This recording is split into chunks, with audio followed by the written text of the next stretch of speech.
Ya estamos de regreso, Tarapacá en la Mira en Iquique Televisión, en esta oportunidad conversando con el gobernador provincial de nuestra ciudad, Gonzalo Prieto. Gonzalo, hablamos del tema del terremoto, ya se cumplió un año, pero también hay otros temas, ¿cierto?, que preocupan y ocupan a la opinión pública, y fundamentalmente me gustaría conversar de la situación de descrédito de la política. Ya esta relación de política y negocios, ¿cierto?, que prácticamente se tomó la agenda este año, hizo que el verano, ¿cierto?, prácticamente no hubiese vacaciones, ¿cierto?, desde el punto de vista de la política y de la agenda pública. ¿Y de qué manera sientes tú que esta situación ha afectado también al gobierno? El gobierno cumplió un año, ¿cierto?, el 11 de marzo, y de alguna manera lo que se veía como grandes logros, digamos, del primer año del gobierno de Bachelet, ¿cierto?, que eran las reformas, ¿cierto?, que se habían aprobado, en fin, terminaron y desembocaron con el caso, ¿cierto?, Cabal, con el caso Soquimich, con el caso Penta, se tomaron el espacio, ¿cierto?, de la opinión pública, y hay una sensación de malestar, diría yo, muy grande en la opinión pública. ¿Qué te parece esta situación? Y me imagino que fue una sorpresa también para el gobierno que esto haya ocurrido, digamos, justo cuando se estaba celebrando o se pretendía celebrar el primer año del gobierno.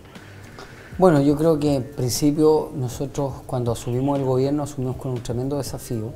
Ese desafío tenía que ver con un programa ambicioso que seguimos llevando a cabo. La presidenta Michelle Bachelet nos dijo, aquí hay un gran desafío que tiene que ver con la reducción de la desigualdad social en Chile. Y eso se sigue manifestando el sinfín de proyectos de ley que están en el programa de gobierno. Si nosotros no somos capaces de cambiar, y esto tiene mucha relación con tu pregunta, porque si nosotros no somos capaces de cambiar la situación de gran desigualdad que tiene Chile, estos problemas que hoy día tú mencionas y que se suscitan van a seguir ocurriendo. Es decir, en la medida que nosotros, los chilenos, nos tengamos una sociedad más justa, más igualitaria, de más oportunidades de las que ya tenemos, esto va a seguir agudizándose. Yo creo que hay un gran descrédito en la política, no solo por estos temas de conflictos, de intereses que le puedan llamar, sino porque en definitiva hoy día la gente no siente que el Estado responde de la manera más eficientemente a las demandas ciudadanas. Es decir, no responde a lo que las expectativas están hoy día se colocan en la mesa. Probablemente hace años atrás las expectativas eran otras, eran de otro tipo, pero hoy día las generaciones son distintas, Chile ha cambiado y esa nos lleva a pensar de que las exigencias son mucho más y hoy con un nivel de crecimiento sin duda alguna sostenido desde el retorno a la democracia, pero con un índice de desigualdad social que no se ha movido. Y eso la gente lo nota. Y por eso la presidenta de la República lo que nos ha manifestado es una agenda de cambios, de apertura, de transformaciones, como dicen por ahí, de mínimos democráticos. Es decir, cuando yo me planteo que la educación sea un derecho y no un bien de consumo, es algo que yo no me tengo que ir a Europa, no me tengo que ir a Estados Unidos, ni a Finlandia, en ninguna parte. Yo lo puedo ver con mis vecinos del Cono Sur, donde eso sí es una realidad, donde la educación sí es un derecho social. Cuando yo digo que tenemos que tener un sistema impositivo, un sistema tributario, donde la gente que gana más, yo gano más porque soy gobernador y me pagan más, yo no puedo pagar lo mismo en impuestos que paga la secretaria. Eso es un despropósito. Y esa situación de desigualdad es la que tiene desprestigiada la política. Ahora, y por lo tanto nosotros tenemos que reducir eso. ¿Para qué? Para que la gente sienta que en definitiva los impuestos que paga, los políticos que eligen, están gobernando para su bienestar. Ahora, el desafío para lo que queda de gobierno, me imagino que es aún mayor que el que se había planteado en un principio, porque definitivamente, ¿cierto?, se tiene que cumplir con un programa de gobierno, pero además las expectativas de la gente han ido aumentando, digamos, es decir, ¿cierto?, ya no se toleran, digamos, ¿cierto?, que se vayan produciendo arreglines, entre comillas, ¿cierto?, que se cocinen también, como se señaló en algún minuto, los acuerdos entre cuatro paredes y que no se escucha a la gente. Sin duda alguna, hoy día vivimos un escenario social muy distinto. Y un escenario social que se está gestando, que está en una primera etapa, y donde yo lo digo con mucha franqueza y honestidad, hoy día nosotros esperamos que la gente no solamente pase de la etapa de la movilización a la organización. porque lo que nosotros buscamos es que la gente participe del espacio democrático y que si es crítico incluso al quehacer del gobierno, de la oposición, de las instituciones, entonces construye una alternativa, construye una alternativa por los espacios que requerimos. Es decir, lo peor que nos puede pasar es que solo nos quedemos en la crítica, solo nos quedemos en la movilización y no pasemos a la organización. Nosotros necesitamos que la gente participe activamente del espacio democrático, porque en definitiva de lo contrario nos vamos a disparar a los pies, porque vamos a delegitimar tanto a las instituciones públicas que vamos a encontrarnos en algún minuto sin nadie que nos resguarde. Y nosotros necesitamos de las instituciones y de la política para poder tener un consenso social y poder plantear los desafíos del futuro. ¿Y tú sientes que la ciudadanía de alguna manera, cierto, en este empoderamiento ha perdido un poco de vista ese objetivo? Porque efectivamente, cierto, tal como tú señalas, el descrédito puede ser tan grande de la clase política que en definitiva se termine, cierto, eligiendo a candidatos populistas, cierto, y que el país termine en una suerte, cierto, de una situación similar a la que se ha vivido, por ejemplo, en México o en Venezuela o en otros países donde el populismo, digamos, se ha tomado los espacios. Yo creo que los chilenos y las chilenas son gente inteligente que creo que van a pasar a esta etapa a entender que independientemente de las posturas políticas que nosotros podamos tener, de las discrepancias, hay que conservar un espacio democrático. Y en ese espacio democrático nosotros tenemos que lograr, insisto, plantear nuestras quejas, pero construir alternativas, construir soluciones. Yo siempre le planteo esto a la gente. La gente en la calle, ¿qué es lo que busca? Que se le solucione el problema. No anda buscando quién se lo soluciona. Le da lo mismo si se lo solucionaste tú o se lo solucioné yo. Lo que quieren es que el problema se resuelva y para eso tenemos que trabajar.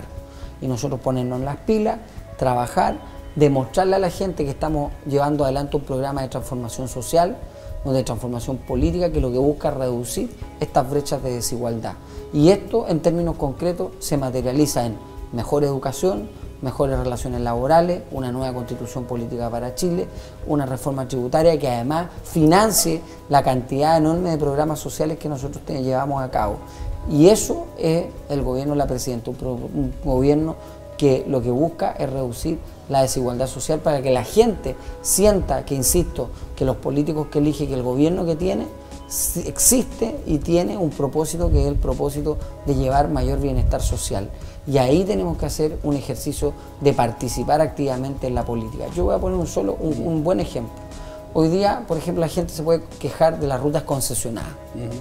Se queja de las rutas concesionadas, pero se queja de las rutas concesionadas al final del proceso. Cuando ya estamos cortando la cinta, cuando ya se hizo la licitación, cuando ya se hizo todo. ¿Dónde estaban las autoridades del minuto? ¿Dónde estaban las autoridades electas? ¿Dónde estaba la ciudadanía cuando esto se inicia? Cuando están los procesos de participación ciudadana. ¿Dónde está? Ahí hay que entonces hacer un mea culpa a todo y entender que debemos ser partícipes del espacio público. Y que en la medida que somos partícipes de ese espacio público, vamos a lograr, por supuesto, mejorar nuestras condiciones y la relación de los ciudadanos con la política va a ser un poco más estrecha, donde recuperemos la Junta de Vecinos, recuperemos el espacio público en todo sentido. Ahora, Gonzalo, respecto de lo que ocurre en nuestra comunidad, en Iquique, esta situación también de descrédito de la política, donde cierto hay una ciudadanía que aparentemente está empoderada a través de la radio, uno escucha mucho, cierto, mucha crítica, se ha llamado a algunas movilizaciones, en fin. ¿Cómo sientes que está enfrentando nuestra ciudad esta situación que a nivel del país está bastante complicada y a nivel local pareciera que también o incluso más? Bueno, nuestra región, nuestra localidad siempre ha sido más especial, ¿no?, que el resto de las regiones. Nosotros aquí tenemos varias condiciones distintas a otros sectores del país. Yo creo que lo importante, primero hay que destacar que haya gente interesada, insisto, en la cosa pública. Es decir, cuando nosotros tenemos gente, independientemente de la crítica, o desde dónde venga, pero que está interesada en qué pasa con su barrio, qué pasa con el tema de la delincuencia, qué pasa con el tema de la salud, qué pasa con el tema del transporte. Cuando tenemos eso y hay preocupación, es una buena noticia. Es una buena noticia porque significa que estamos recuperando lo que yo te decía anteriormente. Estamos reduciendo esa distancia entre los ciudadanos y el mundo público. Entonces, primero yo lo veo como algo positivo. Ahora, ¿qué es lo que tenemos que hacer nosotros como gobierno? Es escuchar mucho y trabajar para resolver esas demandas. Algunas de ellas se pueden resolver en el corto plazo, otras se requieren de resolver en el mediano plazo y hay otras que son sin duda alguna de mediano plazo y que también son resortes o del gobierno nacional o del parlamento en algunos temas. Yo creo que es positivo que la gente se manifieste, que la gente se organice y que traslade de manera organizada también las demandas, porque cuando esto es, digamos, es un picoteo de cosas sin mucha claridad, finalmente tampoco uno no puede escuchar con toda la fineza la demanda ciudadana. Nosotros estamos desde la gobernación impulsando este año un plan, un ejercicio de plan de desarrollo provincial, donde pretendemos escuchar a todos los ciudadanos, a todos los sectores, empresarios, académicos, gremios, juntas de vecinos, profesores, etcétera, con la intención de construir una mirada de más largo plazo y que vaya articulando, ¿no?, cuáles son las situaciones que se están dando y que la gente no está conforme, y también de cuáles son las ideas de Iquique de Alto Hospicio hacia el futuro. Yo creo que nosotros tenemos que pensar más nuestras ciudades merecen tener un mejor desarrollo, una mejor calidad de vida, y en eso estamos trabajando arduamente. Y como te digo, cuando hay dificultades, cuando hay gente que se manifiesta y que está disconforme, hay que verlo como algo positivo, porque estamos avanzando en que la gente vuelva a involucrarse en el espacio público y no esté apática, ¿no?, en su casa, y que no le interese lo que ocurre fuera de sus paredes. Ok, bueno, queremos agradecerte, Gonzalo, que nos hayas acompañado en esta entrevista. Conversamos hoy con el gobernador provincial de Iquique, Gonzalo Prieto Navarrete, en nuestro programa Tarapacá en la Mira en Iquique Televisión. Gracias, Gonzalo. Muchas gracias a ti y bueno, encantado de poder venir esta y otras veces para conversar. Desde el restaurante Rialto del Hotel Sunfish, nuestro programa Tarapacá en la Mira. Gracias por vuestra sintonía. Nos reencontramos la próxima semana en este mismo horario.